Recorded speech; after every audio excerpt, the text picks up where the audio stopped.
The right and wrong questions to ask during a consultation. Are you ruining a potential perfect service and a perfect experience by asking the wrong questions? Conversely, are you able to create the best experience ever by asking the right questions? Let's talk about this. This is what we're going to be going over here. Thought and provoking. Lord knows I've lost a lot of sales asking the wrong questions, talking too much. I got it down to a science, and I'm going to share it with you today, Eddie. I'm sure you have some opinions about this too, but asking the right questions, having the right conversation. But you know, everything we said so far is about what to say. There's a lot of studies and a lot of information on what not to say. Not what not to say. How about just saying nothing? Shut up and listen. That should be the name of this of this video right here. Shut up and listen. Like, you definitely got to have a couple of starter questions, thought provoking, like you just did, things to get them talking about the right things. But what do you want? You got to kind of reverse engineer this. What do you want people to talk about? What do you want them to think about? What do you want them to ask you? So by saying the right words right in the beginning, we'll get them talking about the right things. And I got a list over here. You have a list? What are you going to say about this? I do. No, I have a list, because are you getting the answer that you're hoping to get? It's not a matter of, oh, what are we doing today? You know, and then all of a sudden we as a hairdresser, we hope way too much that the client magically is going to understand and know what they're supposed to tell us. Right. We don't understand as hairdressers how to invoke that response out of them to get them to tell us what we want to hear, not what we hope they tell us we're going to hear. And the thing that we don't do enough of is that people ask us a lot of questions in the comments, and I don't even think they realize. I don't know if, I guess it's a YouTube thing, because I see it more on some other platforms, but all the classes that we teach are in the description. In the regular videos, it's easier to see. The shorts, it's a little tougher to see, but in this description below, the description below, we have so many links. I think it actually might be a little overwhelming, but if you go to Teachable, I was just showing Eddie the list of classes that we teach, and I teach on how to do a consultation, how to do hair replacement, how to do hair extensions, how to do quite a few things. And so if you want to learn anything that we've ever taught, or you want to see more, do more, maybe you're watching all our YouTube videos and you're like, I've seen all their videos, I love watching these guys. I don't know why you would like watching us, but if you do, you enjoy it, there's more. And when I say go to Teachable, I know the first thing some people are thinking is that's going to cost me money. Not true. We got quite a few free videos over there too. So go over there, watch all the free videos, see if we're worth spending some money on, and then maybe you'll pay for some of those deeper knowledge, more intense training classes. But for the longest time, as I was teaching classes, I would interchange a word or two, but for the most part, I've expanded it a little bit. But I still think it's a good place to start. I have 3 questions to ask a customer. When you start with a consultation, I teach, and I think it's simple this way. It's something you can remember easily and not get overwhelmed, because I remember being so scared to go into the consultation. Like, what do I say? What do they say? How do I sell it? And I've spent thousands of dollars going to out of state, how to close, how to sell, how to do a better consultation, conversation, market, sell to your clients. And the class that I think was the most fun for me, that I still remember to this day, and it's one of our better performing videos, Jay Benjamin. Remember Jay Benjamin? His father is Leo Benjamin, and he taught a sales training class years ago. And it was called How to Double Your Sales. How to come learn how to do consultations and double your sales, or something like that. And I was like, double? I mean, I'm not doing very many now, so double wasn't going to be much more at the time. But I thought, I know the power of double. If I could double those 2 I made last year and get 4, and then double 4 to 8, and then 16, you know. So I knew double was powerful, but I was a little embarrassed to say where I was actually at.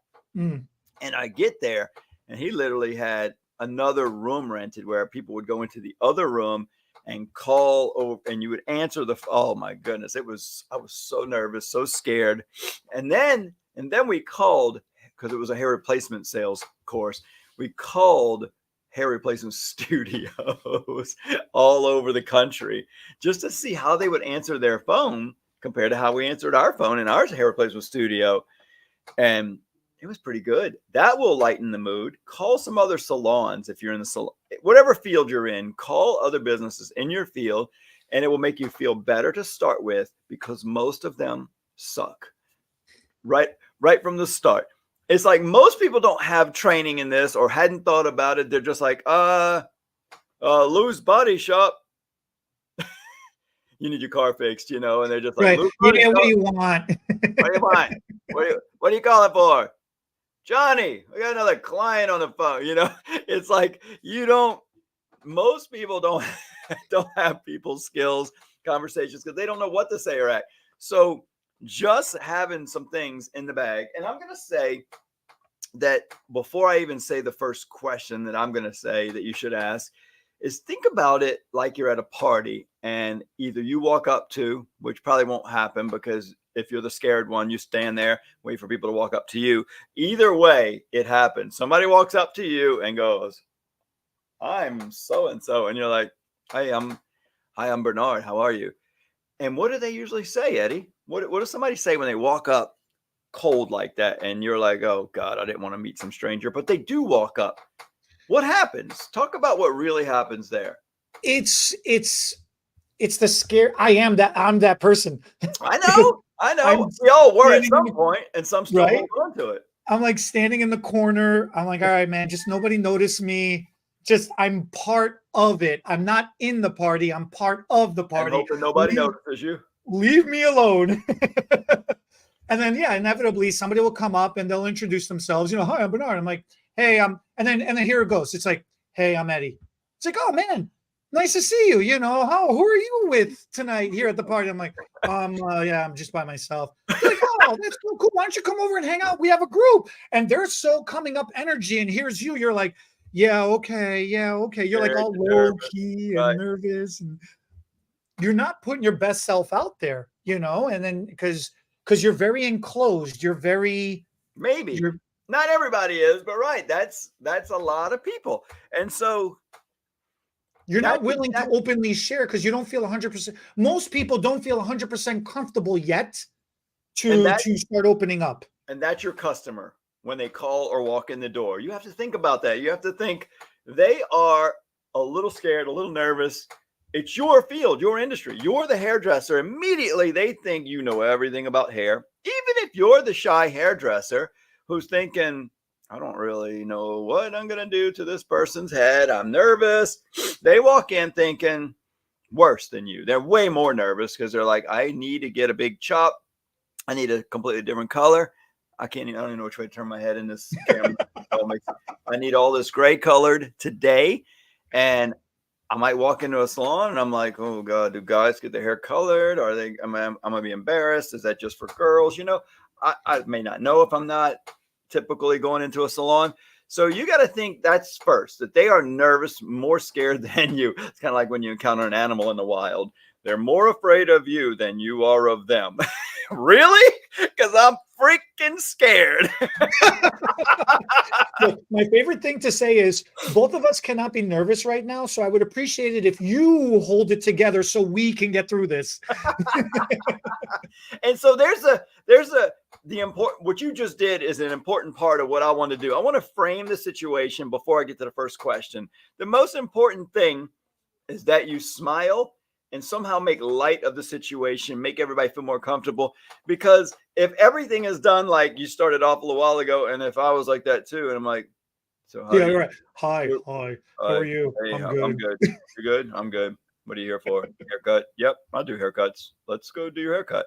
I mean, that's not going to happen. Well, it might actually happen with some people, but it's real sad. And so my first point is, it's nothing about the words. It's about the feeling, the energy. And there are some secrets you can do. One that I do to sometimes my criticism and demise. Well, let's start with the most important one first. Just smile. just smile. That changes everything. When my kid is mad at me and I tell them, all right, this is what we're going to do. We're going to start by changing that attitude. You can smile right now or get a spanking, and let's see what happens next. And then he's like, and he could be real mad, and he'll go like this. And then we both start laughing. And it's like crazy how powerful a smile is. So you gotta, oh, you know what, Eddie? I've never done this before. My mom's calling to wish me a happy birthday, I believe. Hey, oh, that's so cool. Well, thank Yeah, you. Bernard's birthday is today. I'm live. That is so wild. I've never answered a phone while I was on a YouTube live, but for your mom, I thought I would do it. So thank you, but I gotta go back to work. All right, bye. That is one of the more right. If in the hierarchy of life, your mom is your mom. That's number one. It's mom. I was like, she knows that. She probably don't know. She doesn't. She probably watches it later because she does like to watch my videos. She was thanking me. That's funny. So anyway, the smile is what changes everything, right? So if you start off with a smile, and this is the hardest thing to do when you're new at consultations, trying to figure it out. You kind of have to realize, or you have to get this attitude at some point, that it just doesn't matter if you close the sale, because it takes the pressure off. You got to just say, you know what? You win some, you lose some. I'm going to do my best. That's what makes you like, breathe. Just breathe, smile, and think of the dinner party. You're just having a conversation, maybe making a friend. And so it's more about the relationship, because the number one rule of sales is people do business with people they like. Now, some people say with people they know, like, and trust. I think if you're doing business with somebody you like, you probably feel like you know them from the relationship and the conversation, and you probably trust them. So I don't think you need to say all those extra words, but you need to know them enough to trust that you feel good about doing business with them. And it's really about the unspoken body language. There is a lot more happening in a conversation from the nonverbal than there is so much more from the actual spoken words themselves. And there was this show I was watching, and it was hilarious because the boss, something happened to the boss. So one of the employees had to stand up and take over the group until the boss was able to come back. And she goes, how do you handle us? We're like animals. And he goes, it's not about the words. It's the tone of my voice, and it's my body language. So just stand up tall, shoulders back, be strong, and say, listen to my tone, not to my words. And then the next scene, everyone's like, oh, she sounds like the boss. She sounds like she's under control. And I feel more calm. And that comes with experience, right? So that's I think that's the most important thing, because I can tell you the next few words to say.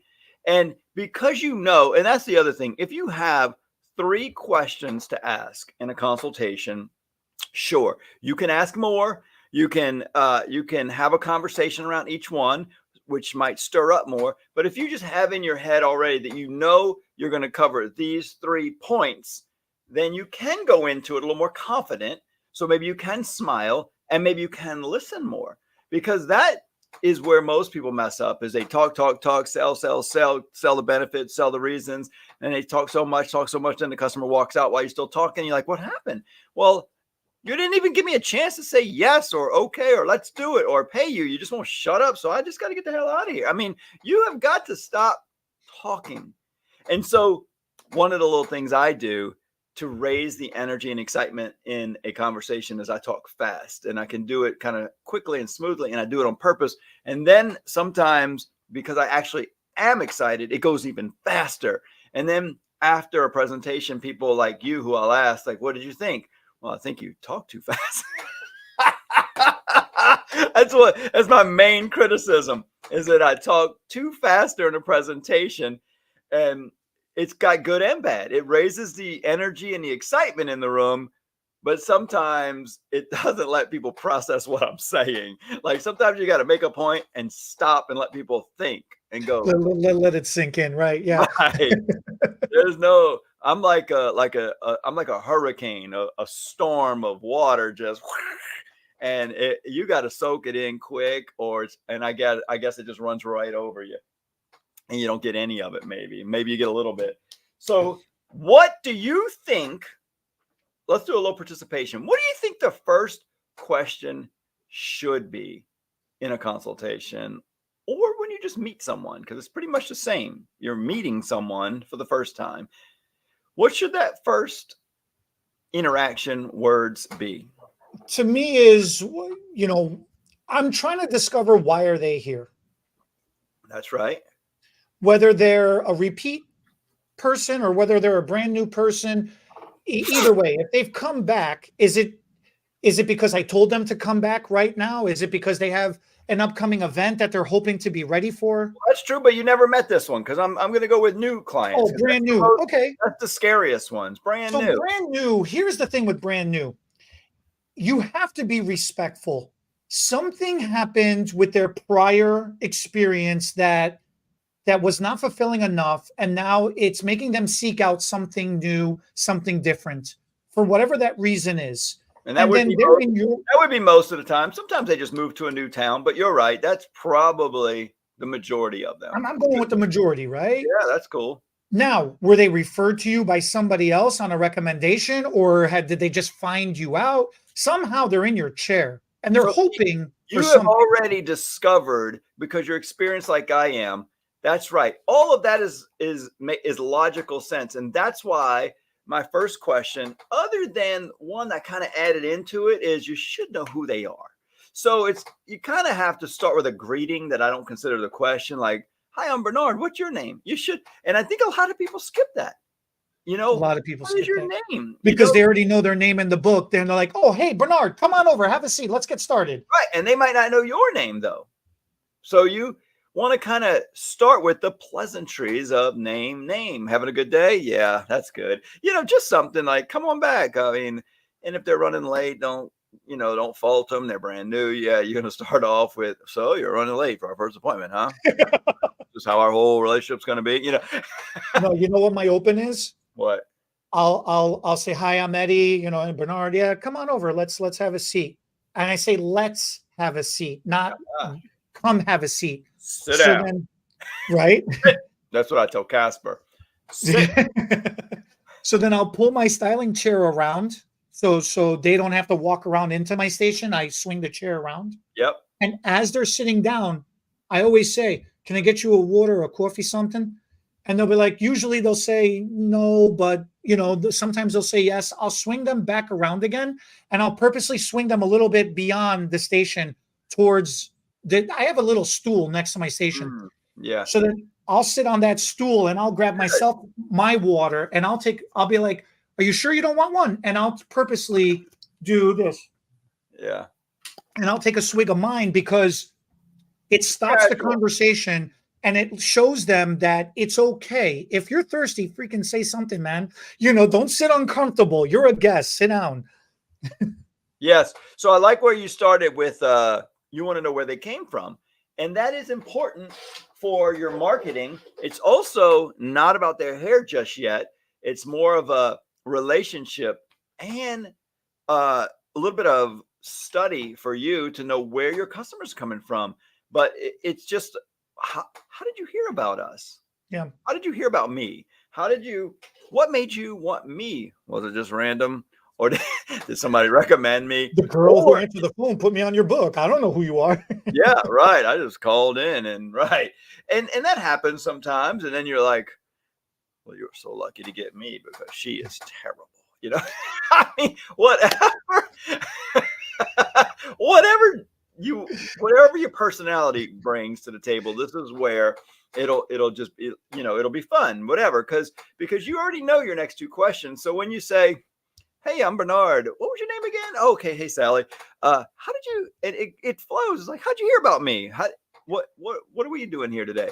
And so it kind of goes together, because my second question, I'm kind of looking here to make sure I get them in order, it's how did you hear about me and what are we doing today? But more than what are we doing today, that's going to go a lot deeper. But what are you hoping? What are you hoping we can do today? What are you here for today? So yes. So first you want to find out where your marketing's working, right? But get their name in there. But when you're finding out where your marketing is working in that first question. You're kind of trying to figure out who you should be thanking, where you should be marketing more, what you should be doing to continue to grow. And so that usually is not just a Facebook.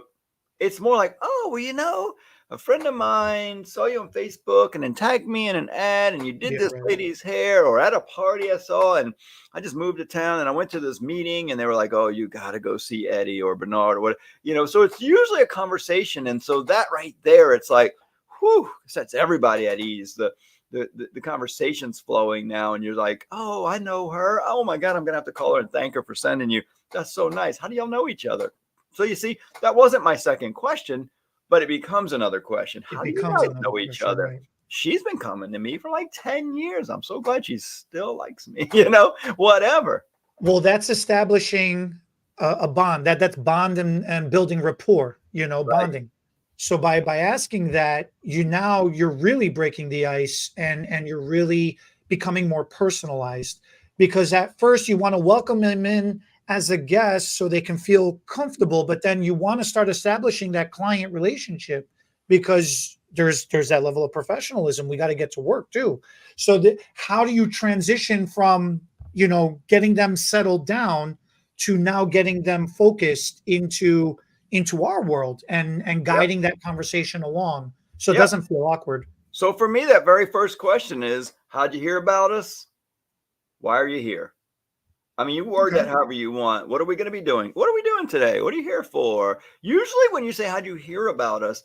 A lot of times the first question leads you into the second and third. And so you can just know that, because then you want to know why they're here today. And then something about money, budget is my third question.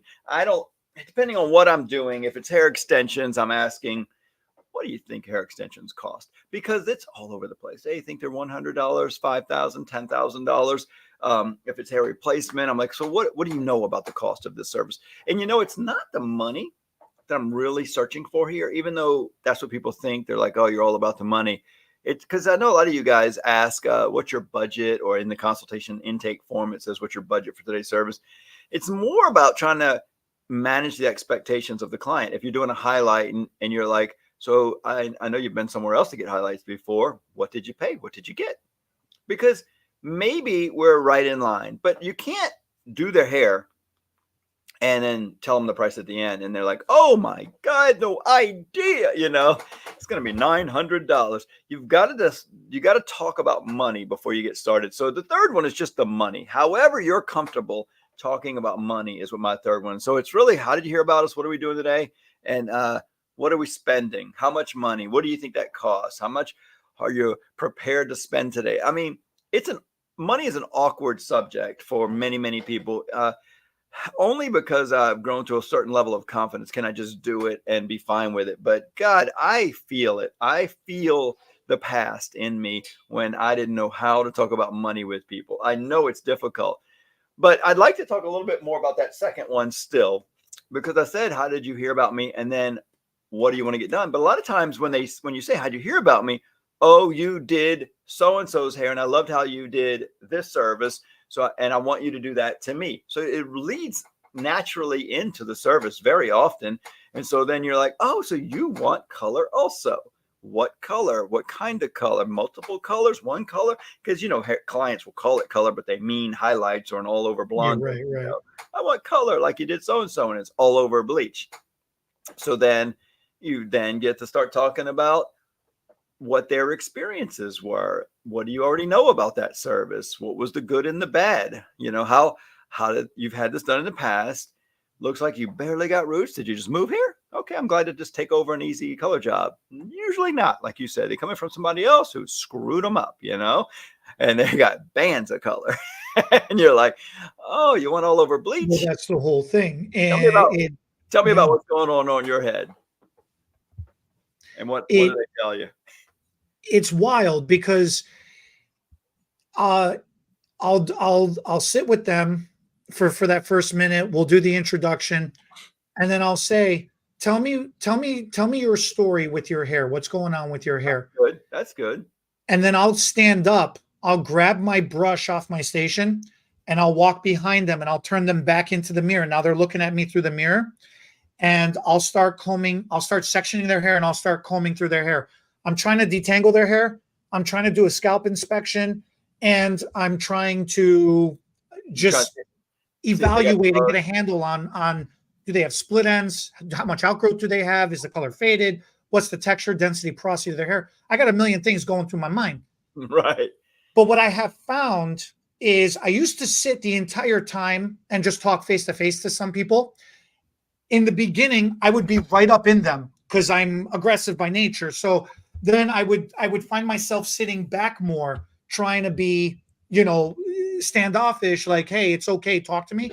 Then I learned about mirroring, body mirroring. So if Yeah. they're sitting forward, you sit forward. If they're sitting back, you sit back. Now I'm just like, you know what? I think a lot of people, because of nowadays, nobody's people aren't as used to face-to-face interaction as they used to be. Everybody's so used to talking through the phone to each other that if I come around behind them and I'm talking to them through the mirror, and half the time I'm not even looking at them because I'm combing through their hair, I'm Right. finding that a lot of the younger people especially are way more apt to speak openly Yeah. because they're half the time looking down as well at the, like when I do look up in the mirror to see them to try to make some kind of eye contact, half the time they're looking at the station. They're not even looking at themselves in the mirror. They're just used to looking down. Everybody's just used to looking down now. The phone is like The this, phone. you know. So it's so funny how that works out. But it keeps the appointment moving along because I'm combing through their hair. I'm doing what I need to do. It keeps them moving along. They're conversing. And then to your point about the budgeting, when I will listen to them and I'll let them talk, and then I'll calculate in my mind, okay, it's going to be like this much, and this would be my ideal service, what I would want to do. So then I'll come up with a sub service that's maybe something not the full thing of what I would want to do on them, maybe something a little bit more budgetable, I guess I'll say.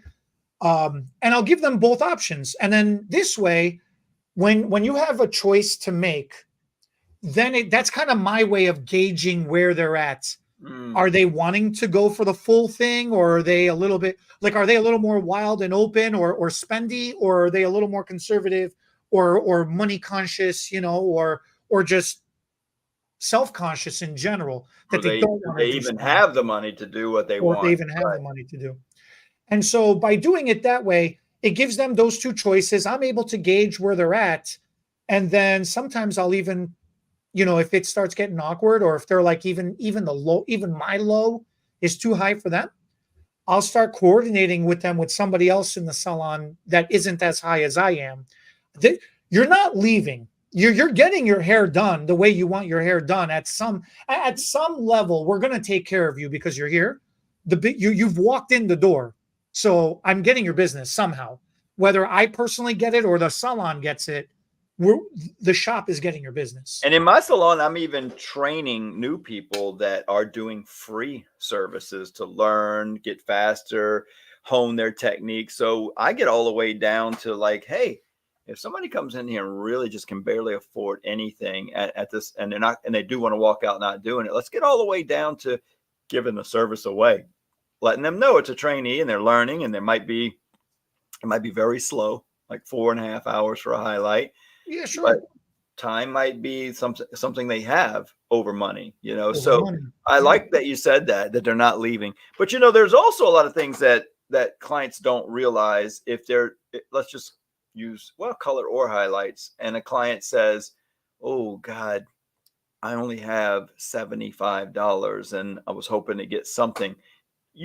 There are some highlights that you can do. $75. You can just do a little bit of face framing, maybe 3 or 4 foils on the top of the head. If you don't wear your hair up, we can do a little sun-kissed look, lighten you over the top.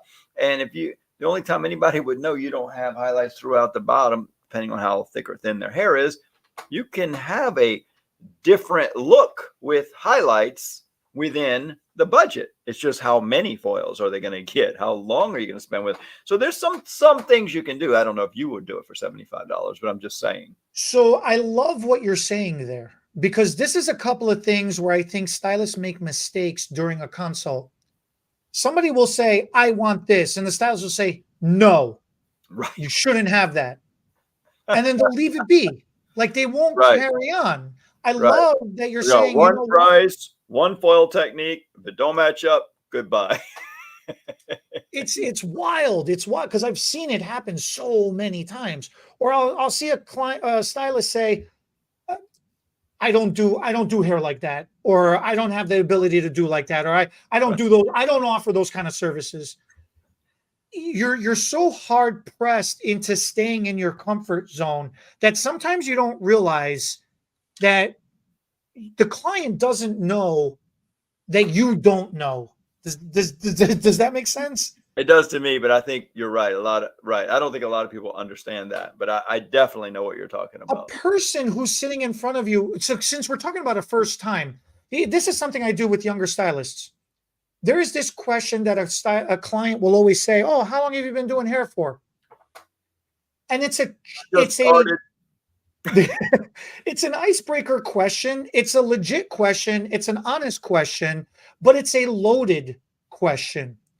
Half of it is they're just curious. The other half of it is they're trying to gauge, Your confidence. are you good? Exactly. Are you good? And your confidence. And you can do so many things there.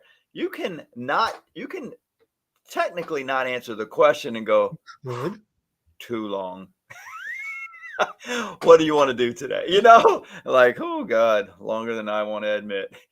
6 whole weeks. You know, longer Well, than I want to admit. There's so that's my many. response.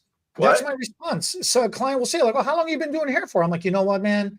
I've been here since 6 o'clock this morning. Gee, what's Right. Right.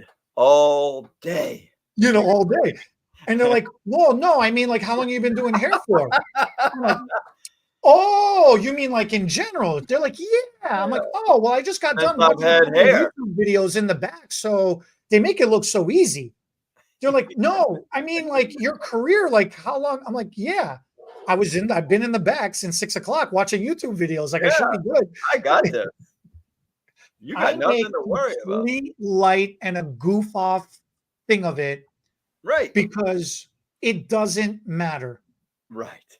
You could be 30 years experience and still make a mistake. You could be 3 minutes experience and still make a mistake, or conversely, do the best thing ever for that person. Doesn't matter if you've been in it for 30 years or Yeah. 3 minutes. The odds are the longer and the more experience somebody has, the better they're going to be. But that's not all of it. These days, with YouTube and education, and some schools are really good, and some people really apply themselves and get good or get under somebody that's really good and learn really quickly. It's a different world today. It's a They've different got world. some prodigies, some rock stars that come out within the first year doing amazing work right away, especially if you specialize in something. Like I've taken a lot of students out of school, teach them how to do extensions, and because they don't have bad habits or bad extension habits, they're really, really good because they do everything I teach them. Amazing at putting extensions in, but they can't cut them to blend to save their life. They can't style just yet, maybe, or maybe they already can style really good because they're a girl with long hair and been styling their own hair for all through their teenage years. And so they get here now, they can flat iron, curl iron, fine. You teach them how to do extensions, boom, they start off running with just putting extensions in and curling and styling, and they're Yeah. amazing, better than any hairdresser, no matter how long they've been doing hair. Sure, they might not be able to do a pixie cut, a wolf cut, a shag, but they're doing extensions, making way more money than a stylist that's just doing haircuts potentially. So there's so many avenues to take. And like you said, how good or not good in what part of our field? Because you can be really good at parts of it and terrible at others. Like I can't do an updo. Right. Never done it. I tried a couple. Don't want to do it. Just no desire anymore. But for a while, that haunted me. I was like, I have got to eventually learn how to do updos, or I'm going to get fired. I just hoped nobody ever wanted one. Then I come to I'm doing this for a few years, realizing I guess nobody asks you to do them if you've just never done them because nobody thinks you can do it. You never And talk about it, right? yeah, never talk about it. And then the few that might randomly schedule, that doesn't happen for updos because they get recommended, referred, asked for by people that have done them and done a good job. And so that should be a hint to how you grow through referrals. Do a really good job at something you're doing. Don't let that walk out the door looking ugly, like, oh, she didn't want her hair styled. Style it anyway, because that's your marketing, advertising walking out the door. Okay, go ahead, pay for an ad on Facebook then. Or you could just pay 30 minutes and freaking curl it on or flat on her hair really, really nice, so that her 3 friends tonight say, where did you get your hair done? That's your advertisement. That should have been in the marketing portion, but that was a bonus. That's a bonus. Try to learn to, I'm not saying dodge a question, but try not to answer a question directly, because then it just stops the conversation. True. I had a mentor who, when I first started, and I know you're probably gonna laugh on me on this one. So my English wasn't as good as it is these days. I know. So my communication skills wasn't so good either, because I barely had a grasp on grammar and tenses and verbs and all that stuff. So what he did was he sent me to speed dating. And he said that you have, and I'm like, and I never knew what that was. He goes, you have 5 minutes to have a conversation to try to see if you're a match with somebody else. And I go, well, I don't want a girlfriend. He goes, no. You're not going to get one. Don't think you're that good. Don't worry. Don't worry about it. Right. Right. Real mentorship back in the 90s and the early 2000s, you know? I remember that was a thing. I'd never done anything like that. Speed dating. But yeah, that was You'd go around the table, right? You talk to this girl for so many minutes, and then you get 5 minutes. Who stayed still? The girls and the guys moved around the room, or everybody? The guys move around the room, yeah. Yeah, move over to the next table or chair, and then get another 10, you sit down 5 minutes, and then you just go. It was just 5 minutes, wasn't it? Yeah. So it's a speed dating, and you got to see if you could create a match or a connection within 5 minutes, and then at the end of the night, they choose, you choose, you both agree, I want to see you again. That's cool. Then you move on, right? Unless it's you get nobody. That's me. I'm going back home to get back to work to report in that I sucked. That I couldn't even get to 2 minutes. So what did you learn from this? That's interesting. No, but that was it. Really was interesting. All jokes aside, it really was interesting, because I barely got through the first minute of conversation. It was the initial thing, like we were talking about in the beginning when you're at a party. Hi, how are you? Yeah, I'm good. Yeah, how are you having fun today here? Good.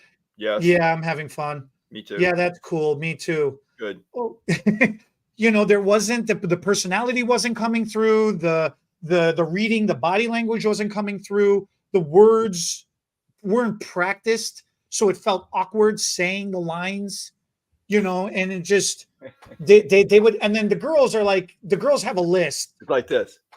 What's your name? Right. Name. My name is Ed D. So, but that was the whole thing of it. And then the girls would start asking you questions, and that was like an interrogation. What do you do? I'm a hairdresser. How much do you make? I make nothing. I'm mentoring right now. Why are you here? I was told to get here. Like, it was just very yes, no, yes, no, yes, no. So it wasn't till like the 75th time I had to go to one of these things, because my mentor kept forcing me to go, that I was like, you know what? I'm over this. I don't even care anymore. And I started having fun. And then like, oh, why are you here? You know what? I'm here to goof off and talk to you for a little bit. Why are you asking? Why do you think I'm here? Right. So you weren't as nervous. So the lightheartedness got you more right. And then the 5 minutes was up. And then a couple of the girls were like, hey, wait a minute. And they're like, yeah, no, 5 minutes is up. I'm out of here. And then they want to match. And you're like, no, I got to go back to work. I actually made it to the 5. I'm excited. I made it to the 5 minute mark. without 2 minutes of silence at the end. Yeah, mentorship, man. Watch. But this is the thing. You got to answer. You got to be playful. You got to answer the question, but not give the full information. You got to leave that little so let me trail. Let me tell you a little trick where I thought you were going to go with this. It's worked really good for me. And of course, this came from a multi-$1,000 sales training course that your boss, Darren, uses a lot. Repeat the question back to them. It's super powerful. And you do what? What? You repeat what? You do what? I'm gonna give an example. You read. I just did it to you. You, I thought you couldn't hear me because you were slurping your water, silly. So Happy we birthday. had. I taught a salon coordinator how to do this one time. She was so excited at the end. She called me up and said, "It works, it works." I said, when people call and ask a price, they are not actually interested in what the price is. They're doing like what you described earlier. They're judging. They want to know what you're confident. Like, how long have you been a hairdresser? They think that's the question to ask to get the confidence level or experience of the hairdresser. They think the longer you've been doing it, maybe the better you are, which is not necessarily the answer, but they don't know how else to gauge it. So with a coordinator, there's not even any face-to-face. A client is calling and says, "How much are your haircuts?" That's like the base bottom line of what we do. And they think they're going to gauge everything from that. And they're going to gauge the feeling from the conversation. They don't care what the haircut is. They probably don't even want a haircut, especially if it's a woman. So she said, "I did it, Bernard." She called up and she said, "How much is a haircut?" And I repeated it back. And I said, "Is a haircut what you're looking for?" It sounds real stupid when we're saying it right now, but you know what happened? She goes, "Actually, I was hoping to get color. I do need a haircut also, but I was wanting to get my hair colored." And I said, "Now, you see what happened? Let's just use some round numbers. And these are old numbers. Let's say a haircut is, $40." And so then all of a sudden they're like, "No, I want color." And you're like, "Well, that's at least double, we're at $80 to $100 now." And you're like, "Oh, okay. Well, I'm glad you said that. And what color were you thinking about going? Like, what color is your hair now? And what color you want to go?" And then she says, "I was thinking like highlights." See, this is my point. People say, "I want to get some little blonde streaks." And you're like, "Oh, you see, we don't call that color. We call that highlights." But you don't say that. But when you said, you repeat the question back, they describe it a little more. All of a sudden, now we're at $150, $175 without saying a price. If I'd have just said how much a haircut was, we'd have stopped way back when and hung up the phone.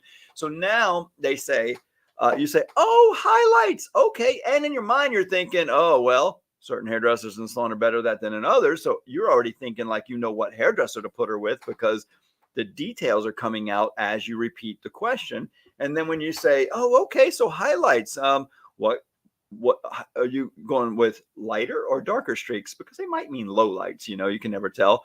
And at this time in history, because this is like 20 years ago, it was when the red, blonde, and brown, red, blonde, brown, red, blonde, brown was popular. And she goes, "I want to get that trendy thing, the red, blonde, brown look." And you're like, "That's not highlights. That's 3 different colored look, whatever." And so this is now well over $200. You've had a great conversation by this point.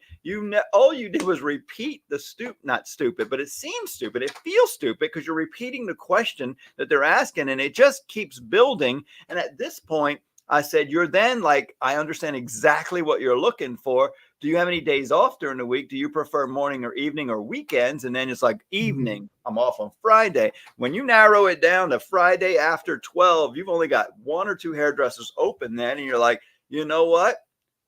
Priscilla is who you're going to see." Unless you have or do you prefer a particular stylist here? Have you been here before? No.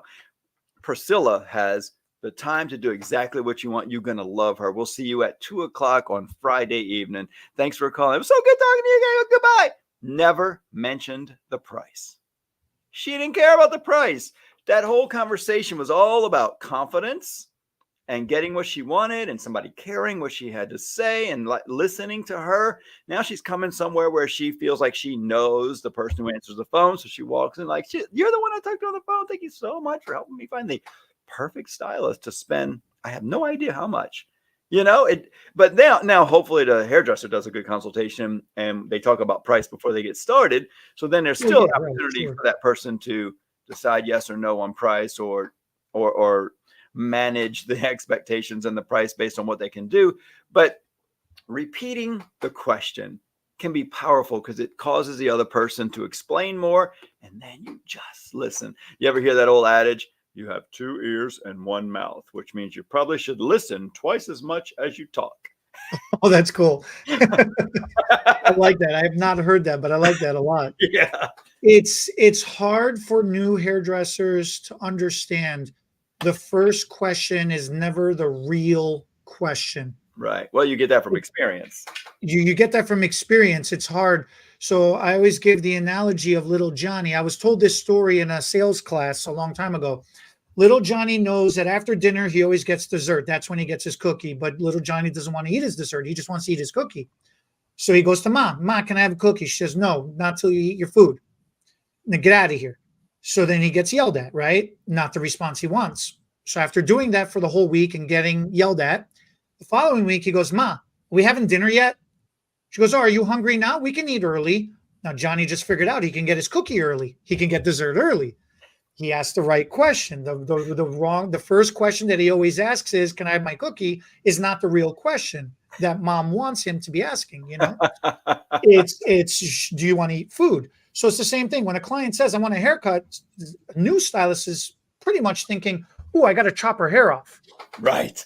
And a haircut is a dusting, a trim. It's an overall look. It's a do-over. It's a maintain what you currently have. Who knows? Who knows? You don't know what that means because 1 inch to a client and 1 inch to somebody else and 1 inch to somebody else. Nobody has a tape measure on them. Nobody knows how big an inch is. We think an inch is about this so much. Right. It's wild, right? So you got to repeat. Ask the client. Is good. When they say, "Oh, I want about an inch off," show me what. Yeah, show me what an inch off is. To you. Right. We got lots of different inches. I don't care what inch we use. We can use the 6-inch 1 inch or the half-inch 1 inch or whatever. Whatever. So it's inches to you, and people will be like, "It's like this." I'm like, we'll cut that 3/16 off of your hair and call it an inch. I'm fine with that. But you're right. If that's what they got in their mind, and you cut an inch, for me, an inch. This is 1.25 inches. I know because I've measured my fingers. So my fingers up there. I know. Most seamstress say that between this knuckle and this knuckle is 1 inch on most people. Like when they're met. So I know when I put my fingers up there, see how it's a little over. So I know when I measure on somebody, I can put my fingers up there and get, but it doesn't matter what I say an inch is, because if they think an inch, oh, I want you to cut if somebody uses a word in front of inch, it usually means more. And I need a good inch off. A good inch is like 2 or 3 inches. A good inch.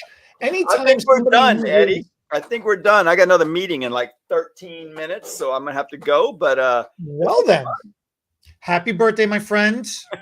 I hope you enjoy your day. Go back and call your mom before your meeting. Thank you all for watching this week. Let us know in the comments what you guys think. What are some of the good questions you asked? What are some of the mistakes that you've made during a consult that you realize after that you made? Share and go in the description below. And check the description for continuing education that we have to offer for you all. Thank you for watching. We'll catch you next week. Bye, guys. What are you?